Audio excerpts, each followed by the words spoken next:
Right, I think we're going here. As you can see, alongside me today, we've got the king of football TikTok, Tom Garratt. Love him. Oh my God. Personally, he's one of my favorite football TikTokers, but I'll let you know below. So yeah, Tom, how you doing anyway? What are you up to? I'm good, mate. Thanks. Yeah. Just got back from work. We were meant to do this about 4 other days, not we? Exactly. We're missing each other. Finally, at long last. I'm good, mate. Are you? Lovely. You got anything? I'm good, mate. Are you? Sorry, I don't think you heard me then. I said I'm good. Are you? Oh, right. Sorry. No, I'm good. Yeah. I mean, the weather today is absolutely brilliant. I was working earlier on, but yeah, it's class. See, it's been hit and miss here. It's like it keeps raining. Where are you? Are you Northern Ireland? Yeah, I'm in Northern Ireland. Yeah. Whereabouts are you? I'm in the very far west in Fermanagh. That's where I live. Say that again. Fermanagh. Oh, I've never heard of that, man. I've never heard of that. You're right in the sticks, bro. Yeah. I know no one's ever heard of Fermanagh. If anyone from Ireland is watching it, just knows no one knows where Fermanagh is. Yeah. Now you've cousins in Ireland. Where do they live? They are in County Kildare. Oh, right, not too bad. But I've never been. I've never actually been to Ireland. So I was meant to go last year with my girlfriend. We were going to go to the Punchestown Festival, and then I was meant to go with a few of my mates in October. But obviously, both times we just couldn't. So I've still got a ticket to the Guinness factory that I need to fucking use like ASAP. So the one down in Dublin. Yeah. So we're going to try and go. So that's where we're going to stay, Dublin, both times. Because how far's Punchestown from Dublin? It's not far, is it? Well, Kildare to Dublin wouldn't be very far. No, they're right beside each other. No. Sorry, no. I wasn't going to Kildare. I was just going to Ireland with my girlfriend to the Punchestown Festival, stay in Dublin. Then we were going to go and visit my family. Right. Yeah, I get you. But yeah, that's basically it. Not too bad. So you're a big West Brom fan. So how are you feeling after being relegated a couple of days ago? How is it?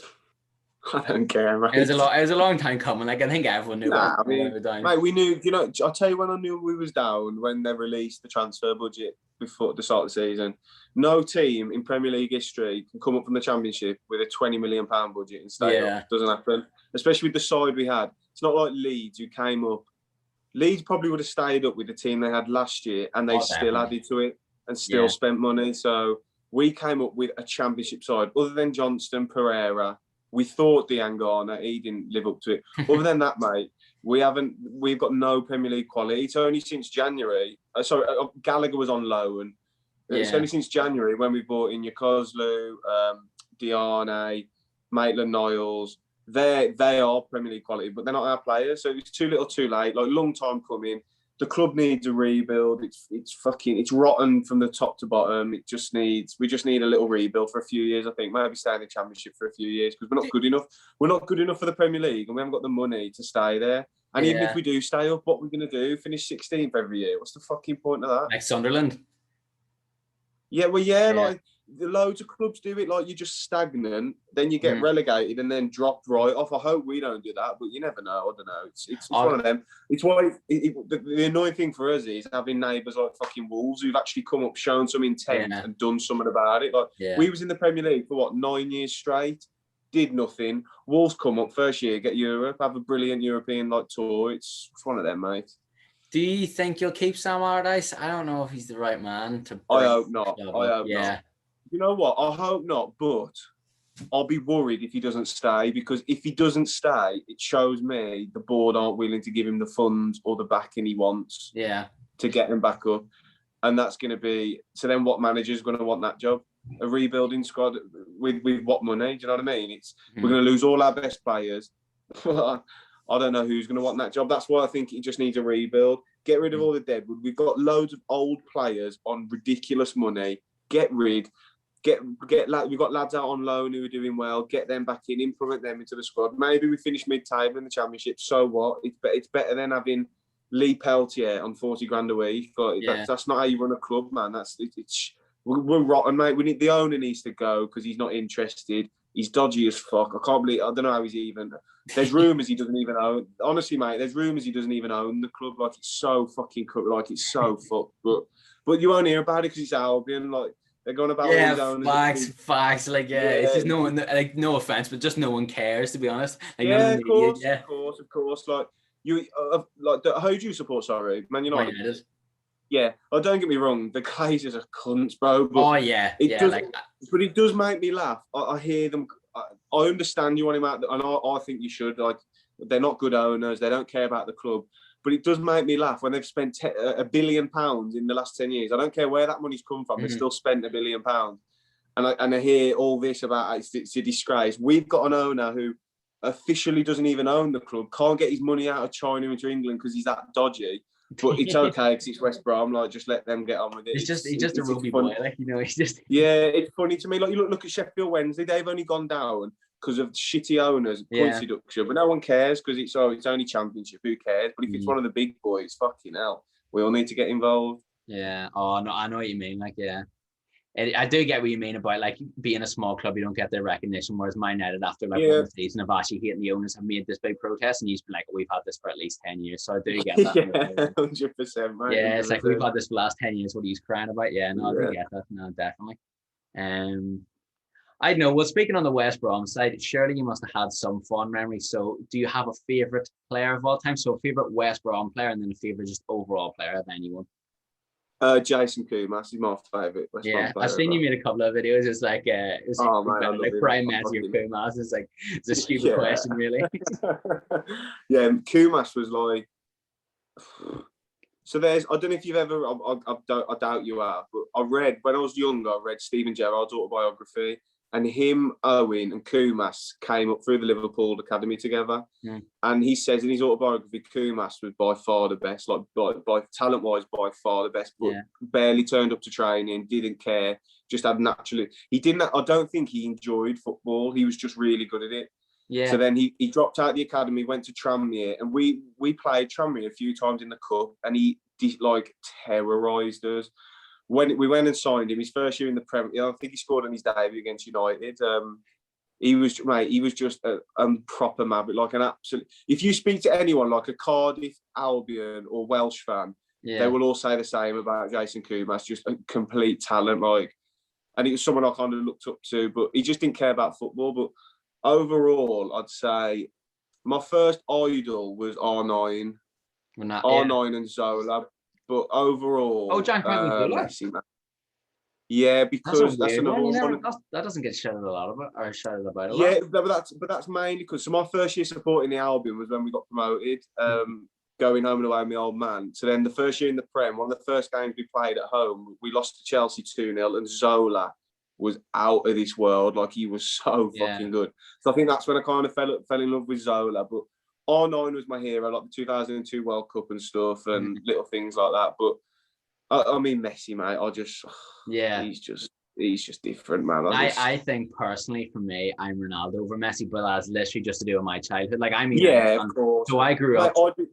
I'd be the same, but Rooney and Ronaldo. Like, you talk about R9 and Gianfranco Zola. Like, I remember watching the TV when Rooney hit his 29 goal season, and I remember it was in the Capital One Cup, Capital One Cup, and Rooney scored a hat-trick against 4-3 against City. And I remember I said, that's just a boy for me. And then Ronaldo was a monster growing up as well. So that's why Ronaldo would be over Messi for me. It's just preference, though. Yeah, of course, bro. But like, it's like I'll say this all the time. I don't care if you prefer Ronaldo to Messi. Yeah, I don't know why people get so heated about it. Yeah, I honestly don't care. I just tell you what I think, and I have strong opinions. I know that, but that doesn't mean I think I'm right because it's my opinion, but I'm not telling you you're wrong just because you differ to me. This is where people get confused. Just because I'm really strong on something doesn't mean my words the be all and end all. But the thing with Ronaldo, I think I said this in a video and I got slated for it, right? Ronaldo was much better to watch and was by far a more destructive player at United than he was at Real Madrid ever, because when he went to Real Madrid, his sole aim was stats and becoming the best of all time. That was all he cared about. He didn't care about performances, this and that. But when he was at United, mate, for 2 years, he was unplayable. He used to beat teams on his own. Like, I witnessed it firsthand in the flesh. He was different level, man. Do you think that's down to Fergie? You what, mate? Do you think that's down to Fergie just being like, just go and play football? That's what I mean. Like, because I've seen like multiple people saying that like when they were like go. My night I went in down at half time. Alex Ferguson was like, I don't care if we win or lose, just go out and play football. Just let me enjoy the game. Like I'm a 7-year-old man, I'll fall asleep. Just enjoy the game. And I think that's like why the success was so strong. Do you think Fergie just Ronaldo, you're young, just go and enjoy yourself? And he was just of course. And another quick one on Ronaldo. I remember the year after we got relegated the first time, 2004. We played you in the League Cup and we beat you 2-0 at home. I think it was a quarter-final or it got us into quarter-finals. Ronaldo played and he got laughed off the park. Like he was all he did was dive and do little tricks. And everyone was like, "Fuck, what a waste of money." 2 years later, he's the best player in the world. Like, of course, I think you hear like the lads like Ferdinand speak about him and say, we kicked it out of him because when he first come, it was all about entertaining and this is how I want to play. And then they drilled into him the Man United way of no, we don't mind if you do that if it results in results kind of thing. It has to lead to something, doesn't it? You need to be effective. But mate, he's like, and it does annoy me when go, oh, Ronaldo's worked for it. Like he had no talent. He's got talent. He's got talent coming out his ears. Like people, like I say, people forget him at United when he was but like he beat 4 or 5 men and fucking volley it or smash it from 40 yards. The goal against Porto, the goal against Portsmouth. Like there's so many. Like one I always remember about Ronaldo was, and it secured you the title. You played Fulham away from home, and it was a really bobbly pitch on Craven Cottage. You went down the left-hand side, beat 2, the ball's bobbling everywhere. He's keeping control of it, cuts in, bangs it in, and it basically secured you the title. I always remember that about him. It was just. So, I think he's the second best ever. I used to love Ronaldo. So when I praise Messi, I'm not downplaying Ronaldo. This is a big thing in argument when people are like, "Oh, Messi's better than Ronaldo," being like, "Ronaldo wasn't terrible." Just in my opinion, I think Messi's a bit. It's like, and people get so hated about it. Like they're two freaks, aren't they? At the end of the day, I think I think it was PK summed it up best. He said, "Ronaldo's the best of the humans, but Messi isn't human." That's the way I view it, man. I think Messi does things no one else can do, whereas Ronaldo does the things everyone else can do, but the best. I think that's a good way of looking at it. But like I say, mate, if Ronaldo played for Albion, I'd 100% call him the best. Yeah, exactly. Definitely. Because you want to hold on to that, don't you? Yeah. I know. Well, we talked about your favorite player at West Brom and your favorite player ever. Do you have like a favorite just moment supporting the Albion, if there is any? There's a few, man. What do you mean if there is any? Mate, honestly, this is what makes me laugh. Well, no, I'm not having to go at you, but what makes me laugh about the supporters of big clubs, mate. My favourite memories of West Brom are like promotion seasons. You can't beat a promotion season. It's so fucking amazing. Like it beats staying up in the Premier League 100%. Like people would probably expect me to say when we did the Great Escape, nah, no chance. Like one that sticks out for me is, I mean, there's about 30 Wolves games I could name and we smashed the shit out of the Wolves. But I'll let them slide for a day. The one that always sticks in my head is we played Sunderland away from home, and the second time we got promoted, we took about 6,000 fans and filled the away end. And if we won, we got promoted. Was it the Stadium of Light? Yeah, Stadium of Light. So we went there, like I think 93rd minute. We mate, it's what we used to do under Meg. So we just used to win 1-0 every week. We went on the break. We got battered. I think we got battered all game by Sunderland, and they needed it. It was between us and Sunderland, I think, for the second spot. We went on the break, and Kumas scored in the last minute. It was mate, that was unbelievable. Secure promotion. I've had other times like when we beat Wolves in the playoffs. When we won at Norwich, or we had a night game at Wolves the once that we beat them 1-0 and that secured the title basically the championship. So I've had loads, mate, to be honest, and it's not always about like the FA Cup run. We got to the semi-finals. We battered Portsmouth. Should have got to the final and we didn't. Like we've had loads. It's not as bad as people think supporting a smaller club, man. I'll actually agree with you because I can as a Northern Ireland national team fan, we're terrible, right? But I can come to that a little bit. I went to like nearly every Northern Ireland game we could, right? Like basically all of them. And when we qualified for the Euros, first, like we didn't qualify for the World Cup or the Euros this year. It was against Greece, and I remember Josh McGuinness scored to make it 2-1, and I mean I was going crazy. And I think for me as a football fan, it beats all the United. 100%, because it just means so much more. And all we did was qualify. all we Of did was course, qualify, and of it course. just means so much more to you. And That's what I mean. Like people like turn their nose up at like I'm not yeah, obviously you don't. You understand? I mean, it's mainly like to be honest, mate. It's mainly lads who've never stepped foot in a stadium, and all they care about is stats, trophies, this and that. But I guarantee you that day at Sunderland went so much more to me than when United won their 13th Premier League title. oh I'm yeah, telling yeah, you yeah. now. I'm telling. That's not me trying to downplay. I'm sure it meant a lot to you and you loved it, but I'm telling you, it meant more to us because it Oh does. yeah, like Like, it's us getting to a I've semi-final. got goosebumps right now thinking about the moment. That's how much like that Josh when he runs to the Mate, manager. Like I think yeah, I've watched that video on repeat. I remember you're just sitting like hugging like men you've never chatted to yeah, before, it's going unreal, mate. crazy. Oh And hence why, for example, Northern Ireland qualifying for the Euros would probably meant more than England getting to the semi-finals of the World Cup. Like yeah, that, do you know what I mean? That's kind of the comparison I'd make to Albion and Man United. I think yeah. that's fair. Like if we won the World Cup, that's different. But Oh yeah, yeah, yeah. 100%, mate. You've been decent though in the last few years, Northern Ireland. You've Yeah, consistently sure. qualified for things. We got to the last stage of the qualifying for the Euros this year and we lost. Who did you lose to again? Slovenia. No, Slovakia. Slovakia. That was Yeah. it. Yeah. And We've it went always to had extra time. Yes, I remember. Yeah, and I had all my mates around. There was 7 of us in my living room, all drinking beers, and Paddy McNair scored in the 88th minute. And I mean, we were screaming. I think there were like 3 bottles of Stella just over the floor.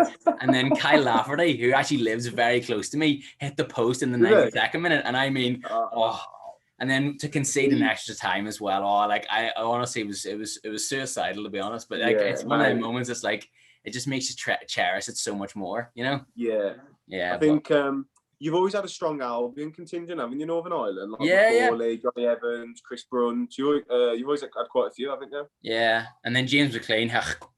I know I get a lot of beef for going, but anyway. Why doesn't he play for Northern Ireland? He's born in Londonderry / Derry, whatever you want to call it, and but he's big Republican. He just won like the whole contingency or the kind of Protestantism behind Northern Ireland, so he's more of a Republic of Ireland man. But him not wearing the poppy and stuff, like it's personal preference. Like to be honest, it's not something I want to get into because it's very like. If you go to any comment section, like where it's to do with Rangers or Celtic, oh my goodness, it's. I don't know if you ever saw the video I did on it, and I regretted it ever since. Oh yeah, bro, it's.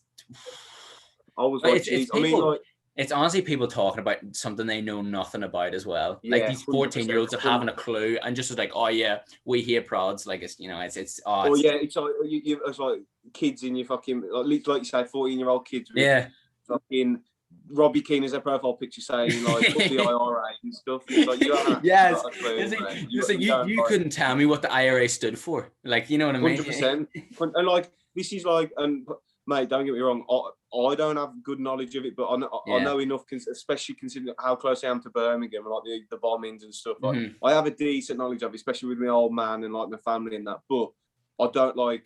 Oh no, mate! Oh no, it's very touchy. It's quite messy actually. I think the way it's coming to football, especially with Celtic Rangers, it's really really messy. I just think it's taken out of hand. Like just a lot. Like 100%. Like for me, the whole like relationship thing. Like if I was to go over, I could tactic both Catholics and Protestants perfectly. Like I have no issue with it personally. Yeah, I think. I don't think you should. Like I say, I don't like. I'm probably not qualified to speak on it, but I just find it strange. Like, imagine if, like, I don't know, I was out there going, oh no, I won't speak to Muslims. Like, you'd get fucking hammered. For some reason, it's accepted with like Protestants and Catholics. It's weird, isn't it? I just find that. I'll let them crack on with it anyway. Yeah, it's brutal. Like, yeah. Anyway, less from the sectarian side and the race side, back over to the football. Happier. We just turn on TikTok now. We're all cancelled.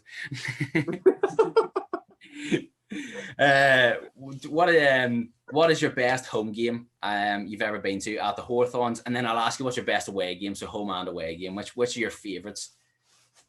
Well, I think the away game, I'd still go with either Sunderland or when we beat the Wolves 3-2 in the playoffs. Or a funny one was when we played Wolves in the FA Cup, and the Wolves give us, obviously because you get more tickets in the FA Cup, Wolves give us the South Bank, which is their main stand, like the diehard, like the like it'd be like Man United giving someone the Stretford end or Liverpool giving someone the Kop, and they obviously the Wolves fans kicked off about it. So the Wolves owners at the time, who were shocking, they said, okay, so everyone in the South went, you get a free point and a pie. We'll move you to like another seat, but you get a free. So then they turn up, get a 3 point and a pie. We beat them 3-0, and we've got the whole of their fucking away end just taking the piss. Like that was a good day. They're driving out of the seats. Yeah, mate, it's so funny. I think home game. Oh, that's a good question. Oh, I see. Like, mine are weird. Some of mine are just. They stick in my head for different reasons. Like there was a game we beat Luton at home on a Friday night, and we were 2-1 down in the 90th minute, and we won 3-2. Like just games like that, man. It's just like the scenes and that is incredible. I'll tell you what, actually, one of my favourite ones was when we got relegated last time. We beat Spurs at home 1-0. We scored the kick of the game. I don't know if you remember that. That was one of the best atmospheres I've ever been to, and it was like. I think that day we were like, we might actually do this. We might escape again. But obviously, I think the next day, I think Palace relegated us or something like that. But yeah, so little ones like that. I think people expect me to say the United 5-5, but it was a nothing game. Sorry, last game, I remember that. Yeah, it was an entertaining game. It meant nothing to either club. So like you see the replays. Like when we scored the 5th goal, no one's really going mad because no one actually cares, kind of thing. Do you know what I mean? What was it? Very last day of the season. Yeah. And both clubs couldn't do it. I think you'd already won the title. I think we won the title weeks before that. Yeah. Yeah, so it was just a nothing game. So like, entertaining. But to be fair, it was Romelu Lukaku's coming out. To be fair. Yeah, he had a good. Even though he was amazing all season, but I think that one game didn't he score a hat trick? I think so. I think he come off the bench and scored a hat trick. I think that was when Chelsea and Everton were both like, right, yeah, we'll have a piece of him. Like, yeah. Yeah, that's someone I wish we kept, Lukaku. You reckon? Yeah, I don't know. I just never found an issue with him, to be honest. I just thought, like, in the PSG game when we came back, he got like 2 goals in like 20 minutes or something as well. I always thought he was a quality striker. Very, very hit and miss. When he's on it, mate, he's unplayable. But yeah. And you can't fault his goal record. Mate, for us, he was unreal. Like, I can't fault him all. But he had a lot of stinkers for us as well. Like, his goal record doesn't say that, but he did. And, like... yeah, I was going to say something about. Then it's gone out of my head. No, that was it. We were offered Lukaku for 25 million, and the board wouldn't pay it. Actually, so that's the type of shit we got going on at Albion. The same way we were offered Van Dijk from Celtic for I think 10 million. We won't pay it. Oh, no way. Mate, we've had loads over the years. We're just tight as fuck.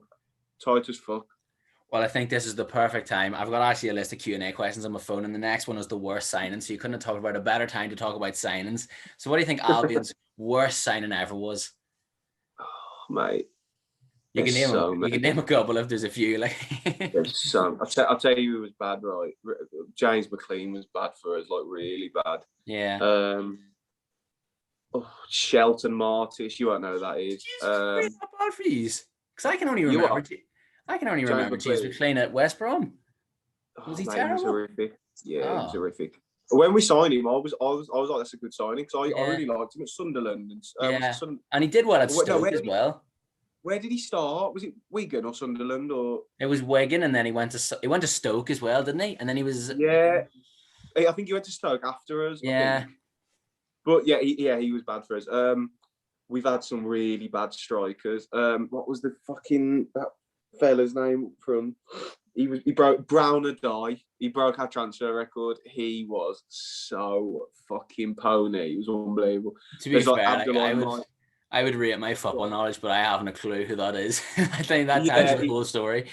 That was when we had that was in the Premier League match when we had Stefan Sessegnon and stuff, and we bought this Brown or Die for I think 10 odd million, and he was fucking. I mean, I could sit here all day. There's so many, but Brown or Die, I think off the top of my head, probably one of the worst. He was I'd go with him.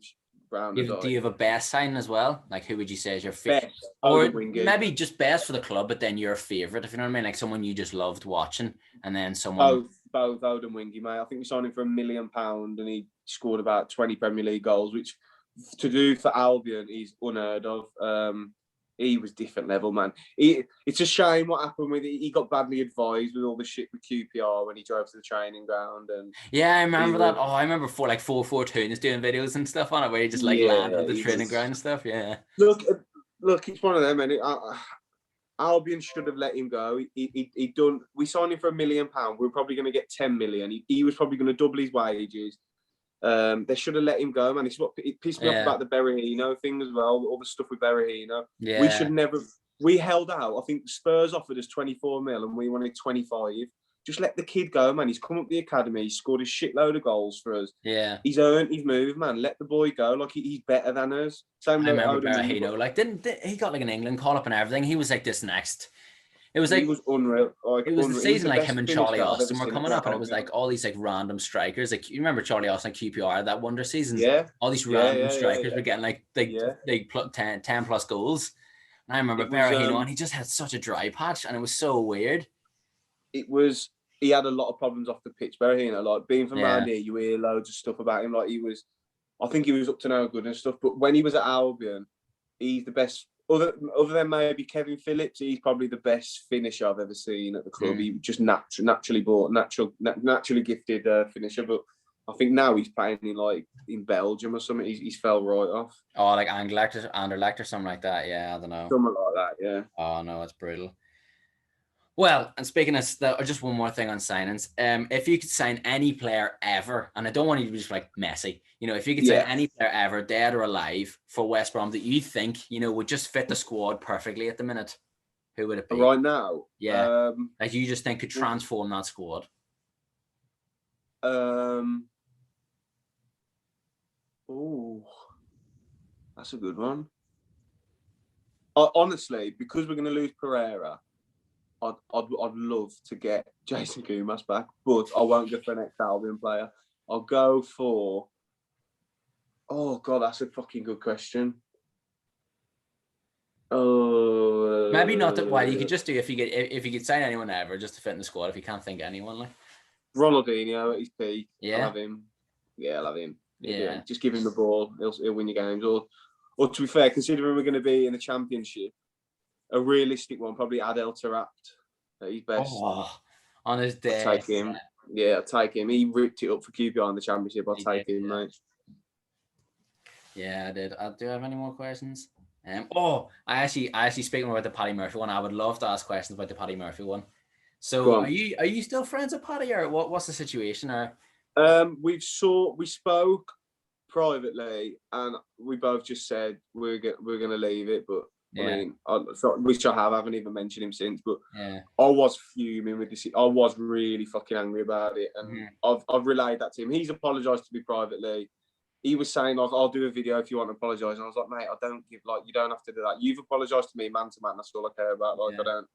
And I apologise to him. I probably shouldn't have mentioned the fact he was Irish, but the point I was trying to make was, the point I was trying to make was, I didn't, for one, his video was very, smug and turning his nose up at fans outside the top six, and I was like, you don't have any right to do that. What right do you have to try and take the piss out of someone like me who's followed his club for 12 odd years, home and away, through thick and thin, and you want to turn your nose up and say, don't speak on the top six. I did a video about this with Pav the other day, and I don't know if you saw that one, when I was saying, don't get me wrong, I'm one of the biggest advocates for foreign fans. Without foreign fans...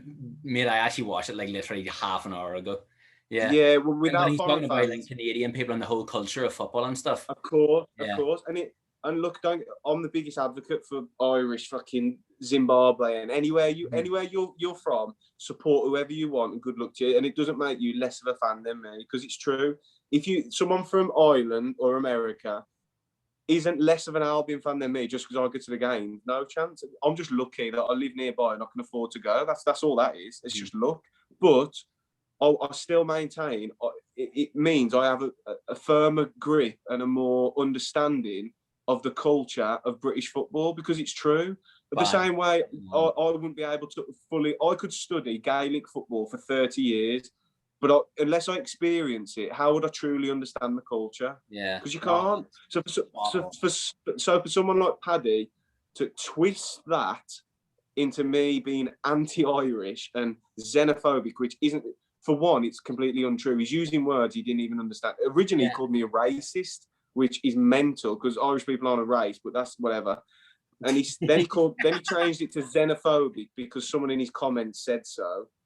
And again, that's completely untrue because in order to be xenophobic, and I didn't understand the meaning of the word, so I spoke to someone who's got a degree in history or something, in whatever. And he said, in order for something to be xenophobic, you have to incite hatred or fear. So if I would have said, I hate Irish people or I'm scared of Irish people, that's xenophobic. Now, someone's going to clip that now and put that up, me saying I hate Irish people. But so that would have been xenophobic. Me saying, I'm not going to have an Irishman talk down to me about English football isn't. And he's taken that out of context, like he does, for views, for a bit of clout, whatever. And then what really, really, really wound me up was, obviously that night I was fuming. I'd had a few beers. I made a few comments replying. I was in the live. I was in the live. Don't worry. I wasn't missing that. I wasn't missing that. Yeah, I think I said a few comments. Like someone said, Paddy would beat you at someone. I said, the only thing he'd beat me in is a fucking eating contest. Like, Jesus, is that really that bad? But whatever. I probably shouldn't have said it. Like, I think personally, it's because I can understand, because like I could say that to one of my mates and it'd be hilarious. But I just think the fact that a lot of people online are like, well, Paddy and Tom hate each other, and he said this as clear abuse. I don't think people have understood that you actually like each other and use your mates and stuff. People just are we did jump over it. Yeah. I thought the comment from you about the English people, now that you've kind of cleared it up, I can understand. But at the time, I thought it was a bit of a silly thing to say. But the way he overreacted, I was like, what? Yeah. Like being this like, is what I mean. Like, and what like, actually wound me up, Jamie, was he wasn't offended. He wasn't. Mm-hmm. He wasn't offended. He wasn't upset. He was just being the old, this is my chance to get a bit of it. Honestly, I'm not. Paddy said it before, so this isn't me bigging myself up. Paddy says, oh, you can never beat you. Like, I'm waiting for you to get your first L, and then I'm going to jump on you. A light went off in his head, and he went, this is my chance to get a W over Tom. But in the meantime, trying to brand me a racist and a xenophobe, which ain't the fucking way to do it, especially coming from where I come from. Like, I actually researched Cavan, right? And I don't want to spend loads of time on Paddy because we're cool, like it's over. But I researched Cavan, and it's like 98% white. He's never experienced, like and that's not like, I'm not saying Paddy. I need to choose my words carefully. But what I'm saying is, I live in an area that's probably 50% white. I've grown up with fucking black, Asian mates who. That doesn't mean I can't be racist. But to be branded a racist when I live where I live ain't cool, man. And I don't find that, I don't take that lightly. That's why I was going in so hard on him. Any chance I got, I was going in on him. And what's funny is, Paddy could ruin me if he actually showed the messages I sent to him privately, because they were fucking 10 times worse than what I said publicly. Yeah. So it's not me trying to give it loads online. I said this to him, but But then what really wound me up was we settled it after that. And I said, look, I probably shouldn't have said what I said. We're cool. And then that same night, after he said, I'm not going to make any more videos on it, he made the video about, oh, he's fat shaming me, this and that, which I didn't think was cool. And those comments were from the day before. Yeah. And after those comments, we'd already spoken and settled it. So you're not telling me he hadn't already seen them, but whatever. Like it's set. It's genuinely settled now. I don't speak on him. He doesn't speak on me, but we aren't friends. No, I can't be friends with someone like that. I think if you were to flip it, it's like, say you and Paddy were both making like a pint of Guinness. Yeah. Paddy would go, you can't tell me how to make a pint of Guinness. I'm Irish. Yeah, 100%. You know, and I think someone, I don't know if it was you or someone did say that, because that made me realize how kind of. I think it was me who said that. I think it was me. I'm not hating on Paddy or anything. Paddy actually aired me on Instagram. He didn't air me, but he didn't open my message because I wanted to interview him as well. So, like, if anyone's watching this, get Paddy Murphy on the interview. I want to interview him so bad. I think me and Paddy have a quality interview. Yeah, honestly, look, Paddy, he's very entertaining. No, because he is, and he's funny. Do you see his like Cecil Kavanagh? I think that's hilarious. Like, I really like Paddy. I really want Paddy to come on. So I've always maintained. And another thing, I've always defended Paddy. People would say, "Oh, he's fucking deluded. He doesn't know anything." And I say, "Look, I don't agree with most of what he says, but he says things that you can kind of argue, but takes it to the extreme to wind people up. It's funny. Like, it's clever. It's clever. Yeah. It's definitely clever, but." that's another reason that pissed me off, because if he was so offended or pissed off with what I said, why didn't he direct message me when we speak a lot? We previously we spoke a lot privately. If one of my mates released a video that I thought was racist, do you think I'd stitch it and go, I can't believe he's a racist? I'd message him and go, mate, I think you need to delete that. That's a bit fucking out of line. So, but whatever, I understand social media is kind of Paddy's thing, whatever. But yeah, like I say, I've no slander to Paddy. I do think he's a good content creator. I think he's funny. I think he's entertaining. I understand why people want to watch him. It's just, I like to think my content's a bit different. Although not recently, because he suddenly started to be a bit more... I don't know, mate. Is that a coincidence? I don't know. I'll let you decide. I think when you go into Paddy's lives, it's a bit different. Like, not that I sit and watch, because to be honest, lives really bore me. I think boring. But that's just me. I just think if someone's just sitting playing FIFA like his or like, it's not for me. Yeah. But do you reckon my lives are boring? Am I boring? No. Actually, I'm gonna say this, and I hope I'm not coming across as like this big Tom Garratt fanboy, even though I called you the king of football TikTok and all, right? But I was coming home from football I was coming home from work on Sunday night, and you went live, or was it last night? And I connected my phone up to the radio, and I listened to your live the whole way home. And then obviously it lagged out, and I completely lost your thing, and I had to go stop at the edge of the road and get it hooked up. You know when you were going at that William Peter Jones boy? I was watching that live. I was sitting, I was like, I cannot miss this. I was like, I had to pull up. I was like, get the phone plugged in. I was like, I cannot miss this. This quality. I'm glad we didn't go live, because I'd had a few drinks, man. Mm-hmm. But that was another saft. I think I just shouldn't go live when I've had a few drinks. I think that's my main issue. Keep saying that as well. You're like, oh, why am I doing this?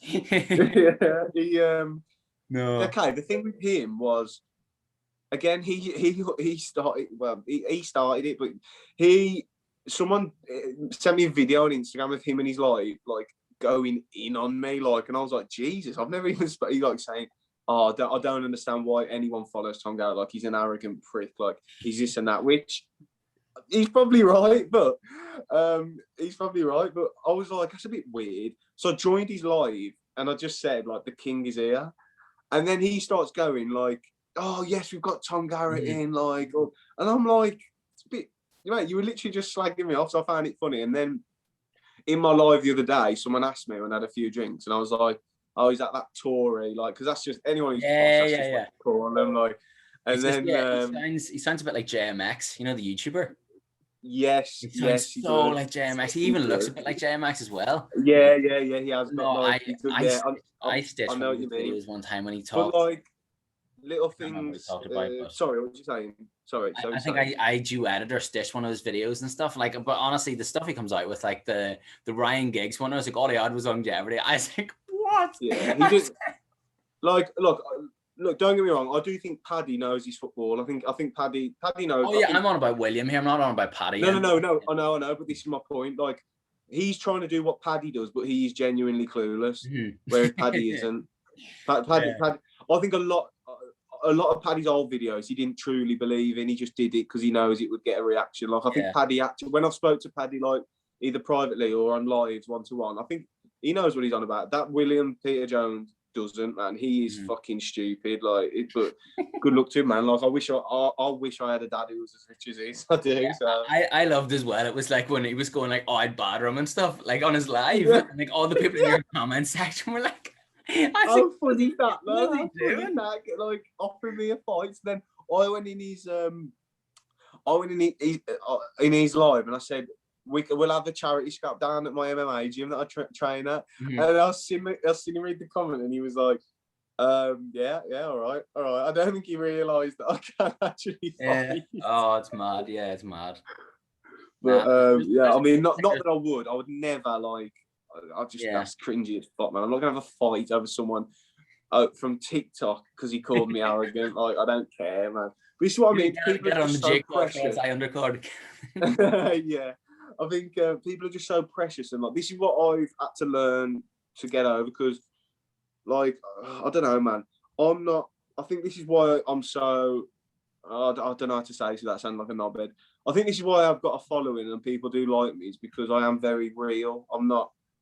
I'll say what I feel. Maturity. It's like people follow you for like actual. I think a lot of people follow you to learn about football, like just football content. Yeah. And you hear, like you were talking about, like the West Brom games you're on about. I was like, whoa, like this guy knows football. Like you know your football, which is probably why you have a big following. Yeah, but I hope so. And people do tell me. I mean, obviously, I get fucking loads of people slating me, but I'm old enough and ugly enough to get out. Like, this is what people don't understand about. Like, I've been involved with professional, like first teams, semi-pro and professional first teams since the age of 16. There's nothing you can say to me that I haven't heard before or is going to upset me. So, do you know what I mean? Like, I'll get people telling me to kill myself every day. I'll reply to them laughing, going like, "How shall I do it?" Like. If that's how you want to spend your night, telling me to kill myself, then good luck to you. Like, your life must be shit to do that. But if you've nothing better to be asked, yeah, I'll just laugh at them, and half the time I'll laugh and then I'll respond going, only joking, bro. Thanks for the reply. And it's like that's their life, man. Like getting a reply off some div on TikTok is their life. Like, but no, I think it's like I say, I think people know I'm just a normal lad with a job who's played at a good level. Has followed football all his life intensely, so I do know my stuff. But and just because I'm passionate and strong with my opinions doesn't mean I'm right. I keep trying to tell this to people. They say, "Oh, you always think you're right." Well, I do think my own opinion is right. Of course, I do. It's my opinion. Like, do you think I'm going to go? You're going to think it's right. I think Morris is a brilliant footballer, but I'm probably wrong. What the fuck? I'm going to say that. I don't know. But I think people just going back to that, I think people understand that I'm not. I know, like, you'll never ever hear me ask for a like or a follow or anything like this. I don't like, because I honestly don't care. The following I've got has just happened out of nowhere, just because people for some reason like me or like watching me. So I am and I do still find it hard that I forget I have a big following. A lot of people do watch and listen to me, so I should be more careful with what I say. Yeah. But then I also speak the same way I just speak to my mates if no one was watching. Yeah. Do you know what I mean? It's like I love what you said in the Paddy Live as well, and I hope people aren't in the comment section be like, "Oh, he's a Tom fanboy, whatever." I don't care. Yeah, fucking bro.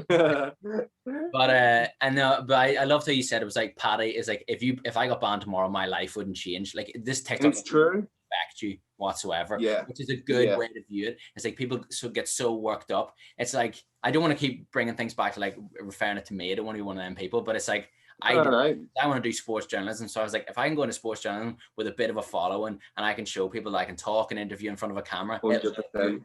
You know, get my 100%. Look good. That's why I did this. I didn't do this. It's like, oh, give me that TikTok creator fund. I want money. Yeah. Whereas I think 100%. some people genuinely do. Like that William Peter Jones boy, I think he genuinely might do it. I don't think he does it to get his opinions across. I generally think he does it.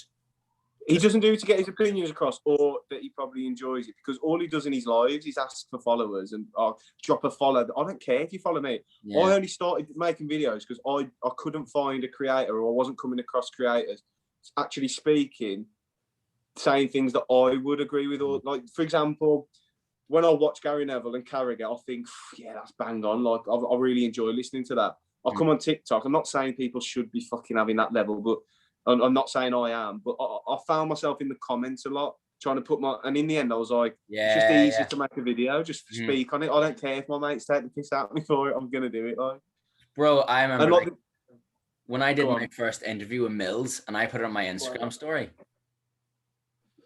I remember before I put it on my Instagram story, I was like, I wonder, can I put my YouTube on? And then I literally went, and then my girlfriend was beside me, and I was like, you know what, I don't care. And I put it in, and I had like 4 people text me being like, "Sub, bro," and it makes you feel like really happy, and it makes you realize that mate, like anymore. Don't get me wrong, my mates and people I've seen out and that rip the shit out of me, but because that's just how we are with each other. But they also go, mate, it's class, man. I really rate it. Because, mate, if people want to take the piss out of you, 1, they're either jealous, or 2, they're not your mates, are they? So. Like if you're doing, like, I enjoy making videos. I do. I enjoy talking about football all the time with people. Like, and if I can do that, that's why I've replied to I've replied to as many comments as I can. Now that it's got a bit big, it's quite hard to do. Like back in the early days, I'd make videos replying to nearly all the comments. That's kind of how I started. But now that's just impossible. And obviously, the more following you get, the more idiotic comments you get, and it's just God, gets a bit. But yeah, mate, you're like you say, if that TikTok creator fund doesn't change my life at all. That's just drinking money to me. Like, just Yeah, people exactly. that like that. It's like I So get it so doesn't much more bother me buying a one free bit. pints. Like, you know, it's a win-win. Yeah, and people go, well, you say you don't care, but you say you don't care, but then you're posting on your second account. Yeah, because I enjoy doing it. But if I then get banned on that, my life ain't gonna change. I might make a third account, but it doesn't change my life. These are what people don't comprehend. But then I still have to sit back and then remember this is probably a 15-year-old kid who sits in his room playing FIFA all day. Like, you got to take it with a pinch of salt. What people say. Oh, it's just crazy. Like I remember like, go on. Go on.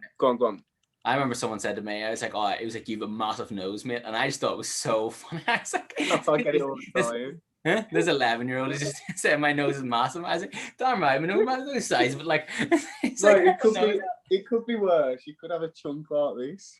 Oh, mate, but look like, at that whopper. Yeah, to be fair, we're pretty similar in the nose department. But like, again, my mates take the piss out of me for my nose. Yeah, exactly. Like that's my number one abuse is my nose. Yeah, like you ain't gonna get to me. Like, and what always makes me laugh is the people who take the piss out of the way you look either have a footballer as the profile picture or no one.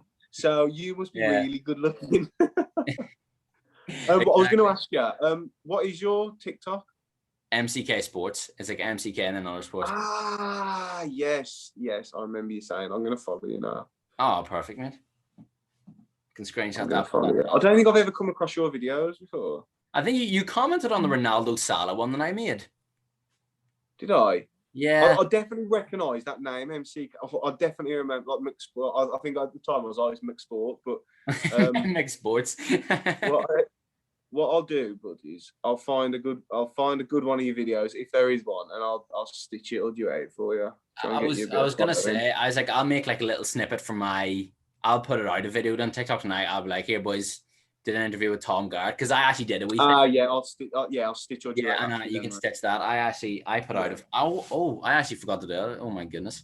I actually forgot to do that. I put out a video because I thought I was like, right, if I'm interviewing Tom Garratt, I'm going to milk it. So I put out a video. If any questions you want to ask Tom Garratt, put them in the comments, and only 3 people commented. So it was a bit of an L. What, on TikTok? Yeah. Have you deleted it now? No.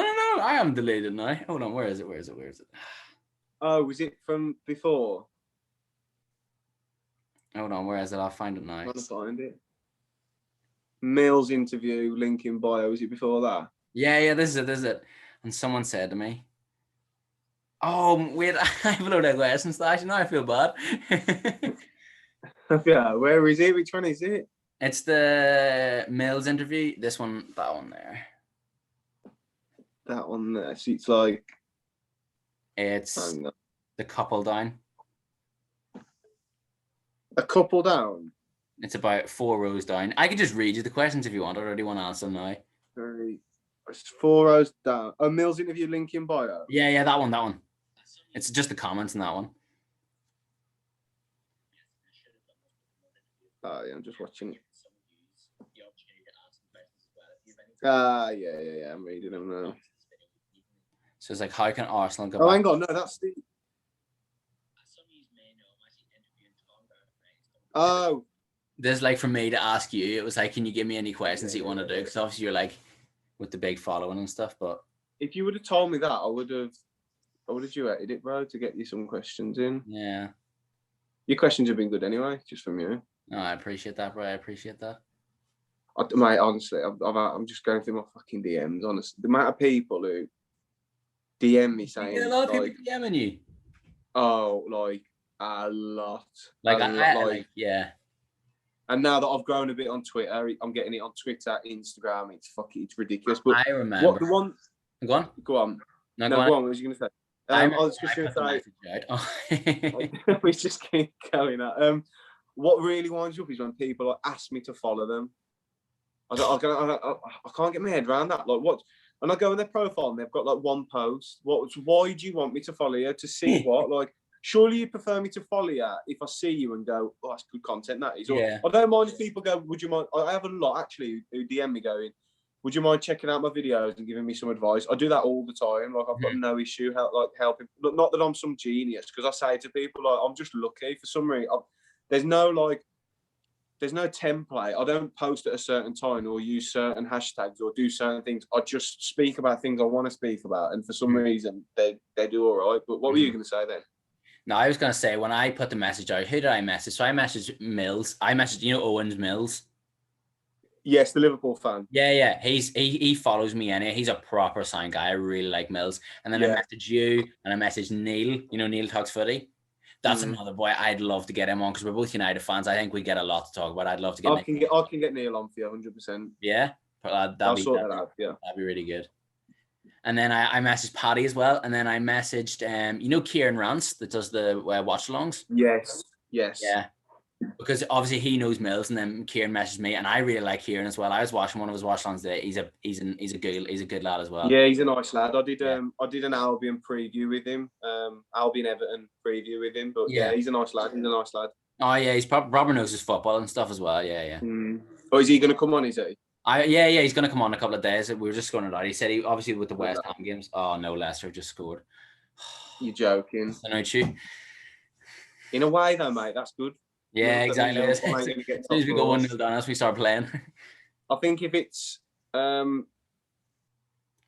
think if there's one game you'd happily maybe lose, it's this one, man. Let Leicester cement top 4, so Liverpool can't. I like the Europa League, as long as we win something. You'll win the Europa League, mate. Yeah, we should slap Villarreal, What's your here we go. I'll interview you for a bit. What's your thoughts on Ollie? I'm Ollie in. Good lad. I said this since the start of the season. I really like him. I don't know. Yes, at times he doesn't have a plan B. Like when we go 1-0 down, I made a video about he doesn't have a plan when we, if we don't play counter-attacking football and someone sits back against us, I think it was the West Brom game we played and the Sheffield United game, where we just had the possession the whole time. We don't have a plan B. There's no system switch up. There's no play. And I also think with McTominay and Fred midfield, we don't really have that as well, because they're not very creative midfielders. When we run 60 meters to get the ball off Maguire, it's brutal. So, but in a way, I don't know. I was always impressed with him. I always thought he was just. I know. I just thought we saw spot him. I was always nice to him, and then once results started coming in as well, I was like, well, I kind of had my hands up. I was I said, I think you have got better though, breaking teams down. I think you have, especially since. Because I remember when we played you, I thought we should have beat you. Some of the chances we missed, but I was really disappointed with how you played. Even at home when we played you, you were poor, really poor. But since you lost to Sheffield and drew to us, I've seen a big change in how creative you've actually been. You're scoring 2-3 goals a game at the minute. You're so fun to watch, which you weren't before. I also thought as well, I was like, I was saying this, I was kind of preaching, but I was like, just let him develop a system, because clearly he was so new to management. Yes, he was at Malta, but I don't know if you can develop. Yeah, and Cardiff, he didn't have a great. He had I think he came in at Christmas time at Cardiff, when they were already without an owner. Remember that was when Cardiff were changing from blue to mess, wasn't it? That was such an awful job to take. So I hate when people are like, oh, Ollie relegated Cardiff. Cardiff are already down. Yeah. So I think now that he's actually developing a style to play that suits Maguire, suits Bruno, suits Pogba, suits Rashford, it's starting to work. So I actually love watching the football at the minute. And I think the big difference in United is when Cavani plays, because his movement and quality. That's why you've been able to break teams down recently, because of his movement, man. Look at the Villa game the other day. Yeah. That if Martial's up front, you don't score that third goal, because he ain't making a run like that. He's probably standing on the edge of the box waiting to get it to feet or something like that. Whereas Cavani wants to be in there, getting his head on things. I just think, and it pisses me off when people go, but look at the players he's got. Fred and McTominay are not good enough to play for Man United. Lindelof is not good enough to play for Man United. He is defending. He's scared to defend. He is. Don't get me wrong. Wan-Bissaka's been good. Luke Shaw's a different player under Ollie, but for some reason that's not down to Ollie. Harry Maguire's a very good defender. Obviously, Bruno, Pogba, world class. Rashford, brilliant. Greenwood's still developing, and that right side you've struggled with, because you've had Dan James at times playing there, and you've still got results. So for you to be the second best team in the league, you got to give the man his credit, man, because. I was saying this to Neil on the live the other day, and he actually said to me, he's like, fair play, that's made me think about it. Was on about the Arteta Ollie thing. You can be the best coach in the world, but going from being an assistant coach to a manager, is so different. And unless you've been involved with football at, like, this ain't me being a snob, but unless you've been involved at a decent level, you don't understand how much. I've had managers, right, who were such good coaches, but they can't get the best out of players because they don't know how to manage players. Ollie clearly does. He may not be a good coach. Who cares? That's probably why he's hired Carrick or whoever he's got. They may do the coaching, but he gets the best out of his players, and the players want to play for him. So fucking let him do that. I think Arteta struggled with that because he's gone from being the link between the manager and the players at City. He's the player's friend at City. He's gone to Arsenal, and he's got to be the man. He's got to be the person that players respect and don't. He can't be pally with them or get on that. So, do you think it's a bit like, I just thought of this there now. Do you know when there's like a teacher and there's a classroom assistant and everyone loves the classroom assistant and hates the teacher? Yeah. The teacher goes, the classroom assistant takes over. No one's going to learn under the classroom assistant because there's no respect, because he's like a mate. 100%. Because he's like 100%. A mate. I think Ollie's actually grabbed some respect off his players where Arteta hasn't. And maybe Arteta, if you give him another season, I don't know what they're going to do, to be honest. If I was a fan, I'd probably want him gone. But yeah, he needs to. A club the size of Arsenal should never, ever in their history hire a manager who's never managed. Even Pep had experience before Barcelona, in the B side. That's where you learn, because look.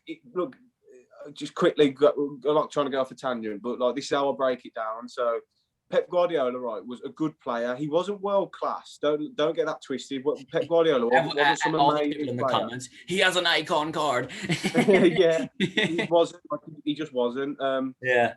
He went to the B team, and immediately you've got that respect because you've got lads coming up. He come through Barcelona, so he's immediately got that respect. He probably came in, learned his trade. Then when he goes to the first team, when he's done so well with the B side, and he's the name at Barcelona, and he's such a good coach, he's just obviously straight away. Whereas Arteta's probably gone to Arsenal, and the lads have probably thought, yeah, he's a decent player. Like, how's he going to be? And you don't know how he interacts with the players. You don't know how strong he is with them. If they can walk all over him, they're going to do whatever. It's like you say, it is literally like a teacher and a classroom assistant. That's a very good analogy. Yeah. No, I just, personally, it's just, I think it's the first time. Back to the Ollie thing. I know we were talking about Arteta there, but back to the Ollie thing. Go on. It's the first time in about 5 years where everyone likes the manager, because we went with Louis van Gaal, where no one could adapt to the system. I actually think his football knowledge was too high. Right, yeah. I think Rooney said that. He learned the most he's ever learned. His football knowledge was the best. I don't think his football knowledge was just to adapt to play under like the style. I just didn't think they could understand it. And then we got rid of him. Yeah. And then when Mourinho came in, I just don't think, like, you look at Alexis Sanchez, when Mourinho left and Alexis Sanchez was like, oh, freedom, we're free. And he fell out with Pogba, who was our superstar. When you fall out with the superstar, the most popular player on the team, it's like school. If you fall out with the most popular person, everyone else is going to hate you as well. It's the first time in so long we've had like a manager that everyone likes. That's why I like him so much. That's why I think he literally next year, really, I think we could challenge for a title. Oh, 100%, mate. You are genuinely about 2 signings away from really, really challenging.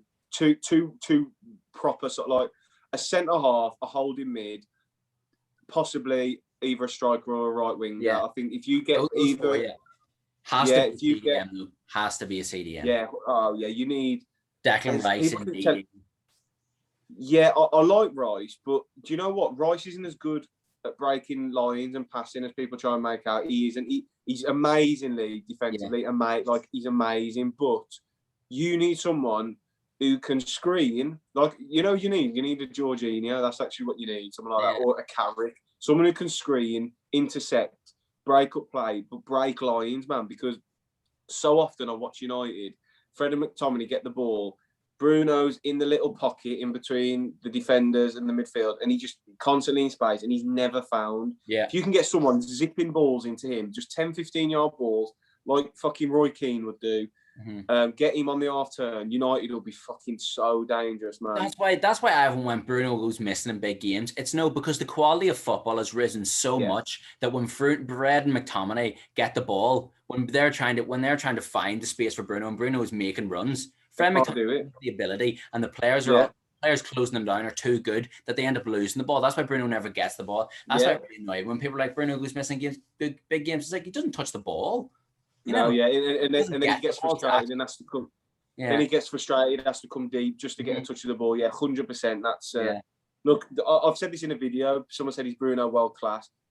He's the same as Grealish for me. They both have world class ability, 100%. But he's only done it for a year in the top level for me. So give him another 6 months, 100%. He's world class. But you can't. People throw the word around too easily now. Like, for all we know, he's a one-season wonder. We don't know that, do we? But he could be. No one actually knows that. So until he proves himself again next year, which I'm sure he will, and the penalty merchant thing's just embarrassing, but I'm not even going to go into that.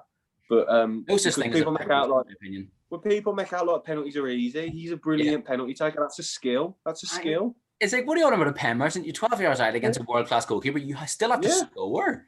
Yeah, 100%. Like, he never misses. And, like, people watch his technique all the time and they still can't stop him. So how is that? It's impressive, if anything. I don't get it. It's weird, that is. It grinds my gears when people are like, oh, Bruno's a pen merchant. It's like, no such thing as a pen merchant.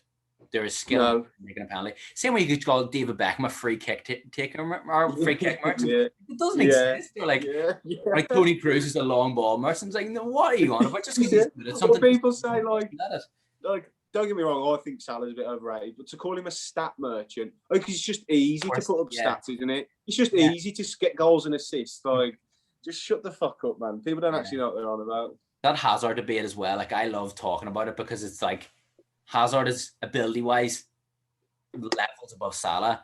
Yeah. But to be honest, if I was a manager, would you give Salah's me? output, I probably would rather Salah's output to Hazard's thing. But then going back to the actual go to football tackle, Masala. Oh my goodness! I know you. Oh, how good is he? Yeah, I love him. When I watch his videos, it makes me actually feel clueless about football. Yeah, he's good, man. The way he talks as well, it's like it's such ease. It's like I actually like But he gets a load of stick though. Like, I went on his. Obviously, I've seen a few of his videos. I never really went in his comments and read them, and I was like, "Fucking hell, this guy is good." And I've duetted him, and like, you need to follow him. And I went in his comments the once, and he was the Foden Mount one, and he was getting hammered, and I'm like, Chelsea fans. I thought it was just common knowledge that Foden's better than Mount. Like, I don't get how people are arguing that, but like, each their own, I suppose. I think Foden and Mount, personally, like, I think they're the two best youngsters in the league by far. Yes. And I still think Mount is so good, but like watching Foden in both the Dortmund legs and both the he's special, isn't he? Yeah. He's so good. He's special, man. Foden's special. It's just the way he's just so technically gifted as well. It's like, he's special. Like, someone, who was it? Who said it the other day? I think it was on the kickoff. I could see Mason Mount winning like a PFA Player of the Year and being like an amazing Premier League player, whereas I could see Foden winning a Ballon d'Or. I think that's the kind of levels, and that's no disrespect intended to Mason Mount at all. He is brilliant, and I've never really rated him until this season. I was completely wrong on him. Same with Declan Rice. Them two have really proved me wrong this season, but I don't know, man. Like, I don't know how you can watch them and just not think Foden's a better footballer. But it's opinions, and that's why we love the game. I would love Chelsea go out and win the Champions League final. Obviously, so City don't win it, but I would love Chelsea go out and win the Champions League final. And everyone would be like, Mount is so much better than Foden because he won the Champions League final. It's like, trophies don't mean anything. It's like trophy. It's like what happened yesterday? It's like, I said obviously Van Dijk was better than Ramos, which is, to be honest, it should be common knowledge. Like, I think Ramos is so good. Like, one of the best in the 2010 decade, probably one of the best defenders in that decade. But if we're talking about Van Dijk ability wise, and everyone's like, and someone in my comments actually said he scores more penalties, he scores more free kicks. It's like, that's an argument. No, it's not an argument. You're talking about two centre backs, central defenders. It's like, your job is to defend. Yeah, I completely concede like longevity and trophy. I can understand it. The trophy argument is relevant in a sense because that is the aim of the game. If you help your team to win a trophy, you should be credited for it. But when comparing individuals, that doesn't make Divock Origi better than Harry Kane just because he's won more trophies. You know what I mean? Yeah. But the Van Dijk thing, like I say, I concede longevity, especially when it comes to like Ramos, like what he's done in the game. What a player, and just as a footballer, what a player. But Van Dijk, like, this is why I get annoyed with people who like say, I don't know what they can say to me because I'm not biased. If anything, I'd be biased. I actually prefer Man United a bit more to Liverpool, but I love that Liverpool side of 18, 19 or in the year before. But I've been following football since 2001. Like, like what's the word? Intently. Virgil van Dijk is the best I've seen as a centre half. He's got everything. He hasn't got a weakness. I don't care if he didn't come to the Premier League till he was 25. I don't care if he came into football late. I don't care. Just watch him. He hasn't got a weakness. He's unbelievable. I've got a theory on him actually, and people will go, "Oh, and you're just making excuses for him." If you watch like the mistakes he's made, and people always want to bring up there's very few by the way, but the ones he does, if you not notice, it's just him being really complacent. It's not actually someone getting the better of him. So there's the one against Wolves where he's been a bit sloppy on the ball, and then there's the one against Fulham when they scored, the one against Arsenal. Yeah. I think he finds it so easy. He gets a bit cocky and tries to to make it exciting, and that's genuinely what I think. I think the one against Fulham's unlucky, isn't it? Where he the cross comes in, he heads it to Alisson. No, it's the one where it's the one where I think he either misjudges the header or he tries to control it, and then the guy gets in front. Him and Alisson get mixed up, and he goes round him and puts it in. I can't remember exactly, but it was Van Dijk's fault. But it was just a bit of. I think he gets complacent. I think he takes the piss a bit because he finds he just gets bored. Yeah, genuinely, I think that's. But if you're so good at something, surely just doing little things just get so bored. Because I think you find that with it's similar to say when United play, I don't know, Crawley in the League Cup and they're 4-0 up. Fernandez might try a fucking Rabona, or he might not come off and he looks an idiot. I think it's the same with Van Dijk. I think he finds it a bit boring and easy because he does. You only have to speak to players. I actually know a lad who knows Chris Wood, and apparently Chris Wood doesn't rate any defenders. He's so harsh with it. He's right, and he says the only one he truly rates, and he just can't get a hot. He says you can't beat him. He's Van Dijk. He says he's different level. You see what he said about Van Dijk as well. It was just like he's impossible to get past. So maybe people should listen to the players who are playing against him, not virgins who've seen a compilation of Vidic's sliding tackles. He's better than Vidic, lads. I don't care. Vidic was brilliant, but Van Dijk, he is just a better player. And people are like, Vidic is better than Van Dijk. It's like, well, Rio Ferdinand's better than Vidic. Yeah, 100%. That's more of a debate, Ferdinand, Van Dijk. Yeah, I always think that, and it's like, and it's always the people who are like, oh, Vidic is better than Van Dijk, and it's like, what age are you? Yeah. When did you start watching football? Exactly. Did you start watching Vidic? No. This is that's another thing. People say, well, how can you say he's that good when he's only had a few good years at Liverpool? Well, again, you're showing you don't watch outside the top six. He was unbelievable at Celtic. He was that good at Southampton. Liverpool broke the defender world record on him, so he couldn't have been that bad, could he? He already got in a team of the season. Yeah, I was just about to say, did he not get in the team of the season at Southampton? And just people disregard that. Yeah, so he couldn't have been that bad, could he? All the big Man City win for him, Man United win for him, so he couldn't have been that bad before then. So people are waffling, man. Just because he hasn't done it at Liverpool for a few years doesn't mean he's for 10 years. Doesn't mean he hasn't been doing it elsewhere. Because I think Neil Lennon, there's an interview with Neil Lennon where he says, someone asked him, when did you know Van Dijk was too good for Celtic? He said the first day. He said, I couldn't believe no one came in for him early. He said he said even the lads would laugh about it, saying it was like boys versus men in training. And he was just that good. So if you don't honestly rate Van Dijk, you either hate Liverpool or you don't really know football. Have you also seen interviews of I seen was Alex Oxlade-Chamberlain and Trent? It was Alex Oxlade-Chamberlain and Andy Robertson were doing an interview. Right. Who's the fastest player at Liverpool? Van Dijk. Yeah, 100%. He's rapid. Mo Salah, Mane, and the two players they said were Van Dijk and Gomez, and I actually don't rate Gomez, but they said the two fastest over 100 meters. Yeah. Van Dijk, not Mane, not Robertson, not Salah, none of them. It's Van Dijk. So that kind of shows that actually. Mate, it's true because he's about the only person I've ever seen beat Traore for pace. Mm-hmm. He's done it to Mbappe. He's done it to. This is what I say when people. This is what I mean when I say people just spend their lives on FIFA. Just because FIFA think all the attackers are faster doesn't mean they are. They are, man. Yes. Some defenders are so fucking fast. It's unbelievable. You can't not be to play at that level.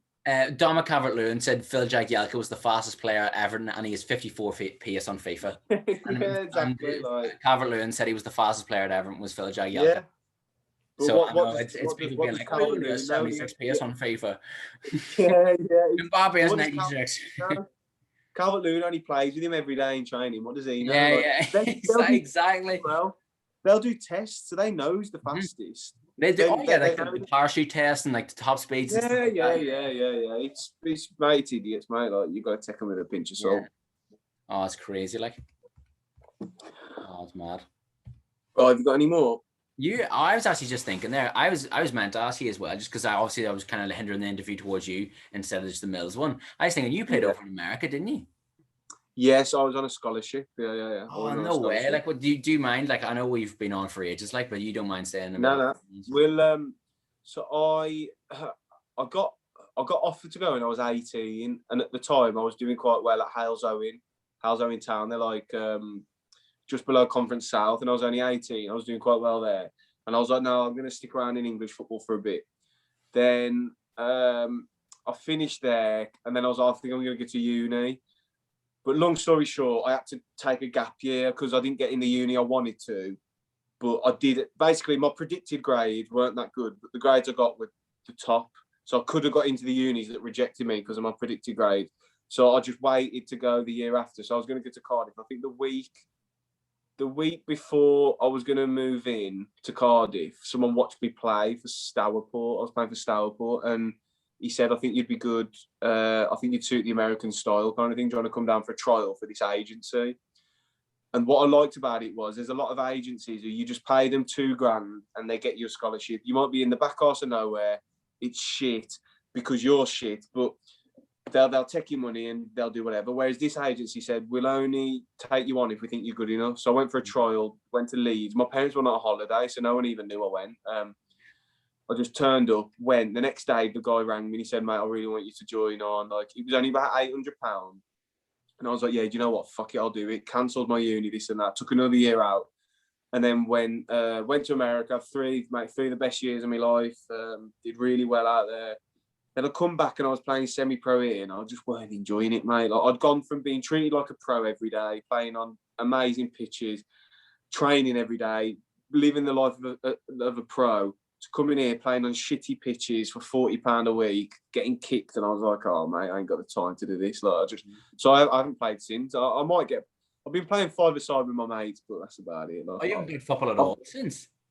No, not since. So I haven't played for anyone since the first lockdown. Now I haven't been playing at all. But to be fair, it's not like I've had much chance. There's been hardly any. They've all been cancelled. All the league. Yeah, they've only just really restarted properly. But yeah, I'm not that bothered, mate. Unless a team comes in for me, and I'll play for free. But unless a team comes in and they want to play decent football, and I'm like this, I'm not bothered. I don't want to just watch the ball like that all day. Like, that's not how I play football, me personally. But that's the non-league way. It's all results based. It's all percentage football. I don't enjoy it. What was it like living in America? What's that like?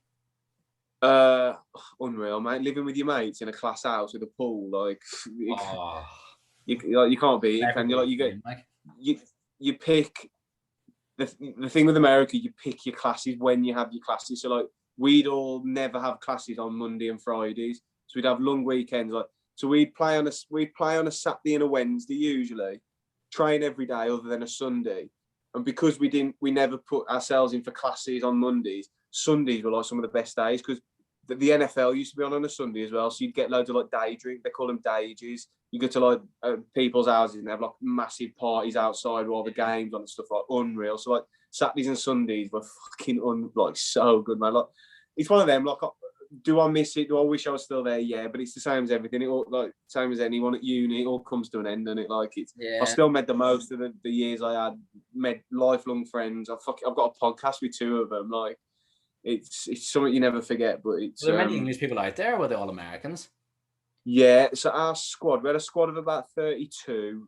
I think 12 were English. Oh, no way. So, yeah, which is another reason why I went there, because the coach was. He liked the English lads. He liked the English culture. That he was about to lose a load of his English lads because they were seniors. That's why he was in England looking for more English lads. So we had about 12. So we had like Spanish lads. We had 4 or 5 Spanish lads, South Americans, Nigerians, Jamaicans, Greeks, Australians. all over, mate. I think we only had about 5 Americans from 32. Yeah. So we were heavily European based, difficult to be like foreign in based. America though. You what, mate? It'd be difficult to be good at football in America. It's like the third. It's like the fourth sport.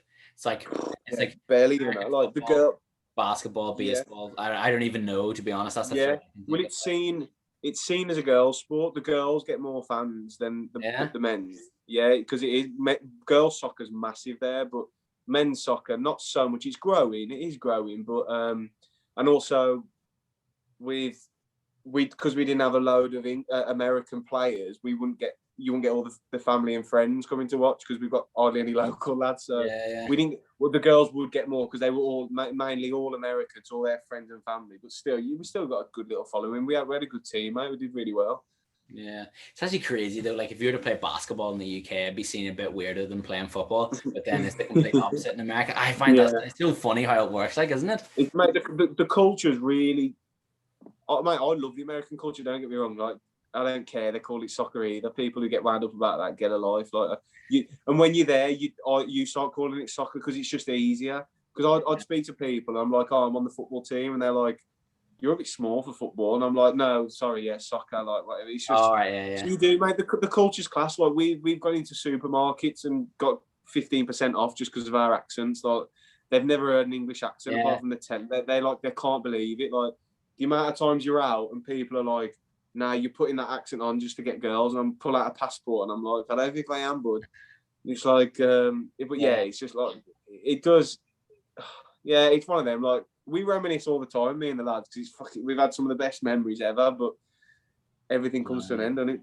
Oh, it's quality. Like it's actually weird, like that when you go over to America. Like we went to Canada for a wedding, and literally they're like, "You're Irish," or like, yeah. They're in a bubble though. This is what people don't understand. Like it's not their fault really, because all their TV's American, apart from the odd like Downton Abbey. People might have seen, or Peaky Blinders, but other than that, all the films they watch are American. All the TV shows they watch are American. If they want to go on a sun holiday, they get to California. If they want to go to the snow, they get to Alaska. They never leave the country. They're in a bubble. They are in a bubble, but which I understand. Like, I think I'd say 80% of Americans I've met haven't even got a passport because they never leave the country. Yeah, that's just how they are. Like it's just when they hear, especially when you're in a state like Delaware, which is quite small and you probably don't get many foreigners. When they hear an English accent, it's like, oh my god, what is that? It's not like New York or LA where they're used to it kind of thing. But yeah, it was unreal, to be fair, bud. Oh, it's mad. Like I'd say that'd be so good. Like I know there's a couple of people from around here that have gone and done it in America. Like, but I just think like I think personally, I don't know if I could leave my family and stuff like for so long. Like, did you come home with Christmas and all that, or what was it like? Christmas and summers, yeah. I'd come home Christmas, summers, yeah. I mean, it depends on your personality. Me, I couldn't wait. Like, don't get me wrong, I was upset when I left. Like, it's a big thing leaving home and the unknown. But mate, if I could go back, I'd go back like that, 100%. Like, mate, Skype exists, WhatsApp exists. Like, I'm a very independent person anyway, so. Like, if you are the type to be homesick and that, then it's probably not the one for you. But if you're not, then go for it, man. If you get the opportunity, fucking do it. You'll regret not doing it. Exactly. Oh no, it's one of them things like you regret. Yeah. Yeah, definitely. Like, but yeah. No, I think the United game's finished and it's 2-1 Leicester. We lost. That means top four for the champions. Oh, that confirms it. Oh, does it? Yeah. I hate it when teams win the league from someone else losing. Yeah, it's so annoying. Yeah. It's shit, and you want them to actually like win the game, and then they can go and lift the trophy and that. But so that's about it for now, bud. I think that's it. I think that's all we've got. Well, it's not all we've got time for. I think we've rambled enough. It's well over an hour. That was I absolutely enjoyed that though. So yeah. Yeah, mate, it's a good chat. Good chat. If anyone is watching on YouTube and you haven't followed Tom, well, I mean that's very unlikely anyway. But if you haven't, go over and follow Tom. He's a legend. Like he makes probably one of the best content. Probably one of my favorite TikTokers for sure, by far. You know, definitely one of my favorite football TikTokers. But yeah, hopefully, if a few weeks we can get a couple more boys on. Hopefully get Paddy. Hopefully get Neil on. Yeah, I'll get Neil on for you. Don't worry about Definitely and stuff, and then yeah, go over and give Tom some love if any is on. If any is on come from Tom's video, go give him some love because he's a topper. He's a top guy. He's a top geezer. that. Or come and give me some abuse. I don't care. Yeah, go tell him he's got a big nose. Oh, good man. Yeah. Hashtag Neil has a big nose, but or not Neil. Tom has a big nose. Neil's just not going to come in the interview now. He's like, you told me. What do you call Neil? Do you call him Jack Sparrow because of his earring? Jack Sparrow, yeah, because he's fucking earring. Yeah, that's quality. Yeah, but yeah. Oh, thank you for coming on anyway. You're welcome, bud.